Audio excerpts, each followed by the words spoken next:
Former presidential candidate Mitt Romney revealing he was treated for prostate cancer last summer. And this news comes as speculation grows he may run for Senate. And Dr. Ashton is here to talk about this. Good morning to you, Doc. Thank you for joining us. And Mitt Romney, he's 70 years old. He's been in great health.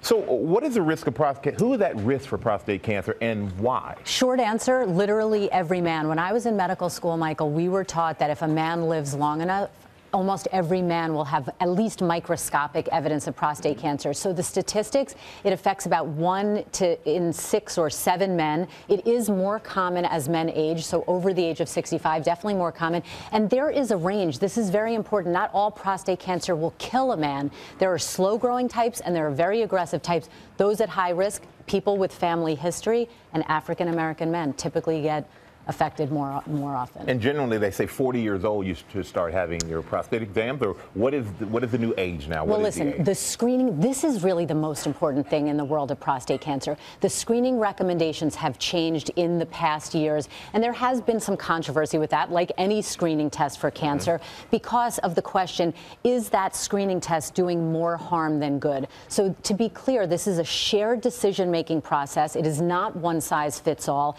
It appears that the biggest benefit of screening is between men aged 55 to 69, and it depends on the age of that man and his general health. And we're talking again about this blood test, mostly called a PSA. So this is a controversial area, and it's something that men should discuss with their health care provider. And in Romney's case, he had his treated surgically. But what are some of the other options for treatment? More options for treating prostate cancer than many other cancers. If you look at this list, and again, there's something called watchful waiting or just surveillance, there's surgery, there's radiation therapy, something called cryotherapy where the tumor is frozen. Then you go on to hormonal therapy, chemo, there are some vaccines. If it has spread to the bone, you can target that.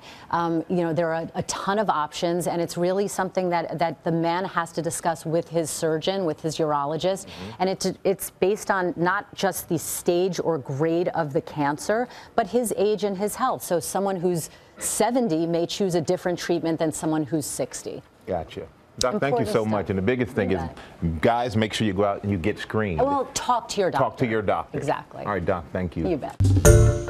Hi, everyone. George Stephanopoulos here. Thanks for checking out the ABC News YouTube channel. If you'd like to get more videos, show highlights, and watch live event coverage, click on the right over here to subscribe to our channel. And don't forget to download the ABC News app for breaking news alerts. Thanks for watching.